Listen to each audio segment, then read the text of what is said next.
When I was a kid, I wasn't allowed to have many games. Well, that's not completely true. I did have a lot of games to play, but mainly I have 3 games to play. These 3 games would usually consist of a Dragon Ball Z game, an NBA game, preferably 2K, and a Madden game.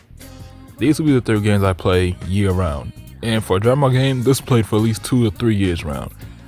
These were the games I was stuck with and the games I would play the most, because I would have to wait a whole nother year to get a new game. Like having to wait until Christmas or my birthday. I feel like a video game's life cycle used to last way longer than it does now.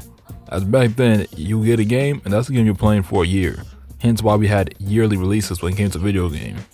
But now times have changed, and the honeymoon phase in gaming is starting to become an issue. And personally, I feel like this has become a huge problem. Now, for those who are wondering, what is a honeymoon phase in gaming?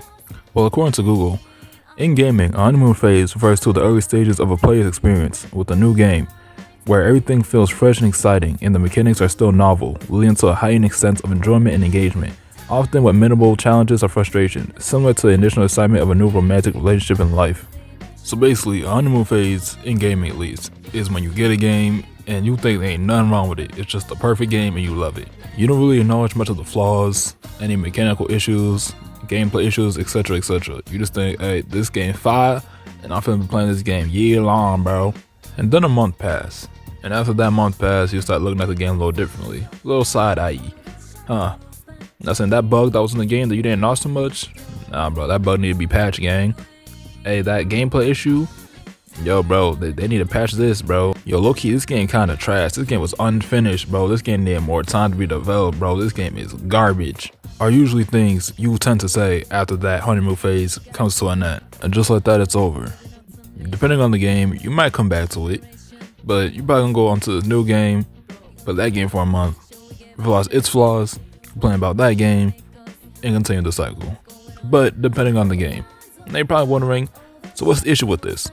I mean, what's the issue with this? It's right. Did you not listen to what I've been saying for the past one? The issue is games' lifespans have been cut drastically shorter than they used to be. As what I said earlier in the video, games used to last me year round, and that was also many people's experience. We would get a few games, and this is a game you're playing for the rest of the year until the next year comes so you can buy a new game. So you're probably thinking to yourself, alright, so we got money now we can just buy any game we want. Who in the world is weak? Or some of you are probably thinking like, what's the real issue with this? Is there anything wrong with it? Times have changed now, as games aren't the same as they were 10 years ago as they are today. And you're completely correct, honestly. And also, there's some games not even supposed to last for long, such as single player games. But those are single player games, and I'm not really talking about that. I just see what's going on in the background. I'm talking about Dragon Ball Sparking Zero. And not just that, other games too I would like to go into. As y'all know, before release of Dragon Ball Sparking Zero, this game was getting hyped for a year plus. A year plus. The game comes out, has a few issues that do need to be addressed. Yo, this game trash, man. Hey, it lost 90% of its fan base, bro. This game garbage, bro. They need to fix this, patch that. The old Budokai Tenkaichi games are better, etc, etc. How do y'all kill off a game before it has time to even walk on its own 2 feet yet? And I know what you're thinking. Hey, that's the developer's fault. They should have noticed those things, addressed those things before launch. Games should be coming out polished and finished. And honestly, I agree. But like was mentioned before, games are not the same how they were back 10 years ago. Games back then, it would come out fully polished, unpolished, don't matter. The game's out and hey, if you want to fix, better wait until next year, buddy. This is not the same case, as now we get patches every few months or so, and updates to keep the game fresh and new. As yes, I do put a lot of blame on developers' fault, I also put a lot of blame on the fan base's fault, because y'all are the people who will hype up said game. And again, I'm not just talking about Sparking Zero. Quick transition. Let's talk about NBA 2K real quick. Alright? Every year at 2K, as we call the 2K cycle, a new 2K will be promoted to come out in the next few months. And like clockwork, everybody's already excited for it. This is gonna be the best 2K. This is gonna be the greatest 2K game since 2K16. For that first month, it is the best 2K since 2K16. But again, for the first month.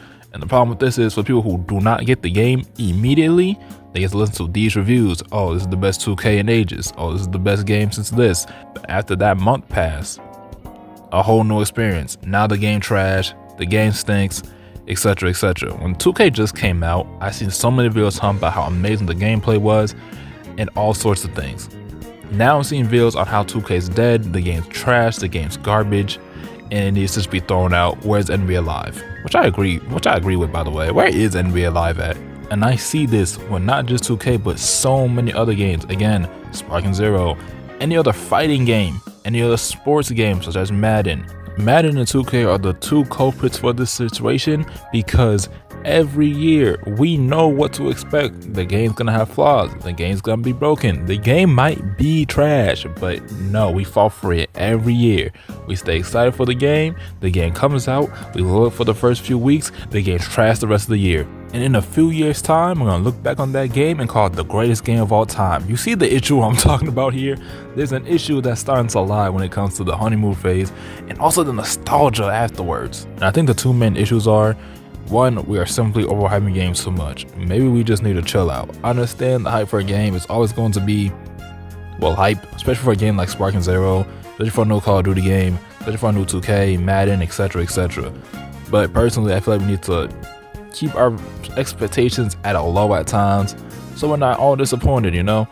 Another thing is, my second point is, also, the attention span nowadays are lower, okay? People have low attention spans now.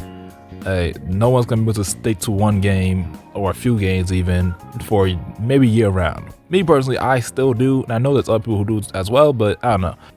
Hey, I'm starting to ramble a lot, but in all honesty, the honeymoon phase in gaming does have its issues, but I'm not saying it's completely bad. It's okay to have a game that you like for a few weeks, months, and then you want to move on to another game. There's nothing wrong with that. I'm just saying there's at times where it gets a little toxic. It's basically what I'm trying to dial it down to. But that's all I gotta say. Tell me what you think down below in the comments, and God bless.